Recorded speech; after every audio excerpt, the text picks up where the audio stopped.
എബ്രായർ 3 മോശയേക്കാൾ യേശുക്രിസ്തുവിന്റെ ശ്രേഷ്ഠതയെ ഊന്നിപ്പറയുകയും അവിശ്വാസത്തിനും ഹൃദയങ്ങളെ കഠിനമാക്കുന്നതിനും എതിരെ വിശ്വാസികൾക്ക് മുന്നറിയിപ്പ് നൽകുകയും ചെയ്യുന്നു.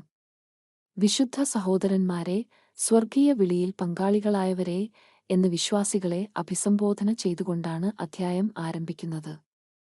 അവരുടെ ഏറ്റുപറച്ചിലിന്റെ അപ്പോസ്തലനും മഹാപുരോഹിതനുമായി യേശുവിനെ പരിഗണിക്കാൻ അവരെ ക്ഷണിക്കുന്നു. എഴുത്തുകാരൻ യേശുവിനെ മോശയുമായി താരതമ്യം ചെയ്യുന്നു.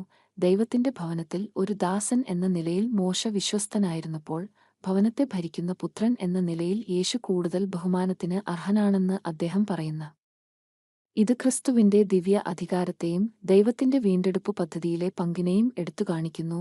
മരുഭൂമിയിൽ ഇസ്രായേല്യർ ചെയ്തുപോലെ തങ്ങളുടെ ഹൃദയങ്ങളെ കഠിനമാക്കരുതെന്ന് വിശ്വാസികളെ പ്രേരിപ്പിക്കുന്ന സങ്കീർത്തനം 95 ഉദ്ധരിച്ച് ഒരു ഗൗരവമേറിയ മുന്നറിയിപ്പ് തുടർന്ന് നൽകുന്നു.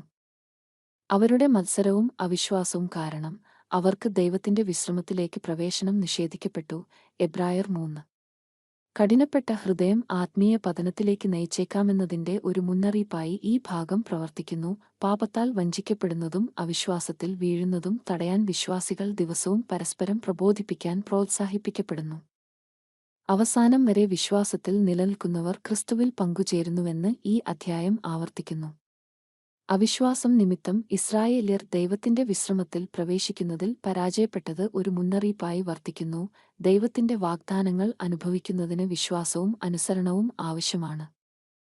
എബ്രായർ 3 വിശ്വാസികളെ ഉറച്ച വിശ്വാസത്തിലേക്ക് ക്ഷണിക്കുന്നു.